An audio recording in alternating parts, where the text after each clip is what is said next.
Pernah kepikiran nggak, kenapa sih ada hal yang kejadiannya cepat banget, sementara yang lain butuh waktu lama banget?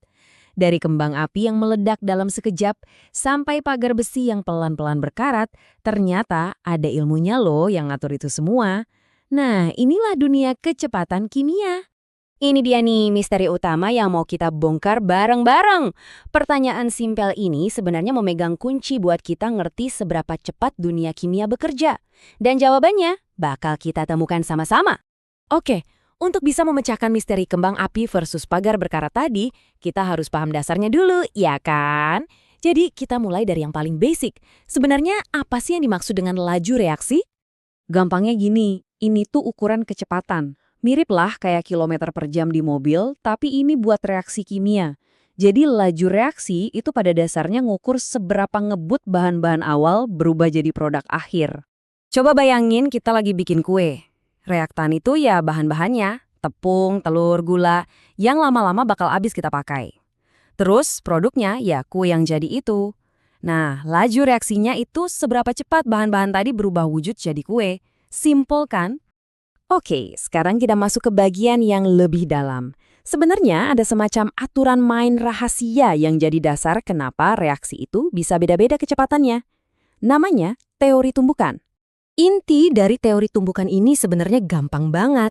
Biar reaksi kimia bisa kejadian, partikel-partikelnya itu harus saling tabrakan. Tapi, nggak sembarang tabrakan ya. Tumbukannya itu harus efektif. Jadi ada dua syarat wajib nih biar tumbukannya berhasil. Yang pertama, partikelnya itu harus nabrak dengan posisi yang pas banget. Kayak potongan puzzle yang ketemu pasangannya. Kedua, tabrakannya harus punya tenaga yang cukup. Kalau cuma senggolan doang, ya nggak bakal jadi apa-apa. Analoginya tuh pas banget kayak kunci sama gembok. Kunci harus dimasukin dengan posisi yang bener kan? Nah, itu namanya orientasi. Terus, kita juga harus muter kuncinya pakai tenaga yang cukup biar gemboknya kebuka kan? Itu energinya. Dua-duanya harus klop, baru deh reaksinya bisa jalan. Oke, lanjut ya. Nah, karena sekarang kita udah tahu aturan mainnya, kita jadi bisa belajar cara ngakalinnya. Ada 4 tuas utama yang bisa kita pakai buat ngontrol seberapa cepat atau lambat sebuah reaksi. Tuas yang pertama itu konsentrasi. Coba deh bayangin, kamu lagi cari temen di ruangan yang sepi. Terus bandingin sama nyari temen di tengah konser yang padat banget. Kira-kira lebih gampang ketemu di mana? Pasti di konser kan? Logikanya ya persis kayak gitu. Makin banyak partikel yang kita kumpulin di satu tempat, ya makin sering mereka bakal senggolan atau tabrakan. Lebih sering ada tumbukan, artinya reaksinya juga makin ngebut. Tuas kedua adalah luas permukaan. Pernah merhatiin nggak, kalau kita masukin gula ke teh, lebih cepat larut gula batu atau gula pasir yang udah bubuk? Pasti yang bubuk dong. Waktu kita ancurin sesuatu jadi bubuk, kita itu sebenarnya lagi nambahin area di permukaan yang bisa disentuh buat bereaksi. Jadinya, makin banyak tempat buat tumbukan terjadi. Ibaratnya kayak kita buka ribuan pintu baru, makanya reaksinya jadi jauh lebih cepat. Tuas ketiga ini yang paling sering kita lihat sehari-hari, suhu. Kalau kita manasin sesuatu, efeknya itu ternyata double loh buat partikel-partikel di dalamnya. Jadi, suhu ini ngasih dua keuntungan sekaligus. Pertama, partikelnya jadi gerak lebih cepat dan lebih rusuh, alhasil jadi lebih sering tabrakan. Kedua, setiap tabrakan itu jadi lebih bertenaga, lebih jedar gitu, artinya makin banyak tumbukan yang sukses dan bisa lanjut jadi reaksi. 3 tuas yang tadi kan intinya mengubah kondisi tumbukan biar makin sering dan makin kuat. Nah, tuas yang terakhir ini agak beda. Ini bisa dibilang semacam cheat code-nya dunia kimia.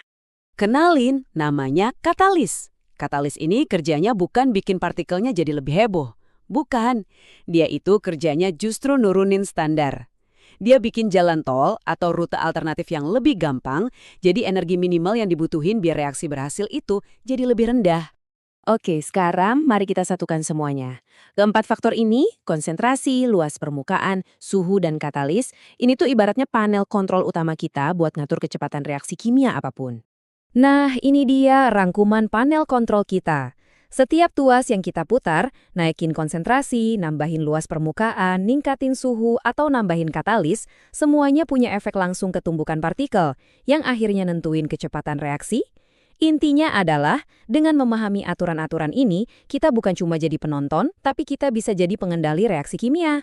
Coba deh iseng-iseng bayangin, kalau kamu bisa, reaksi sehari-hari apa yang pengen kamu percepat? Atau mungkin justru kamu perlambat? Mungkin mempercepat proses masak, atau malah memperlambat proses buah jadi busuk? Dengan pengetahuan ini kita jadi punya kekuatan buat memanipulasi kecepatan dunia di sekitar kita. Keren kan?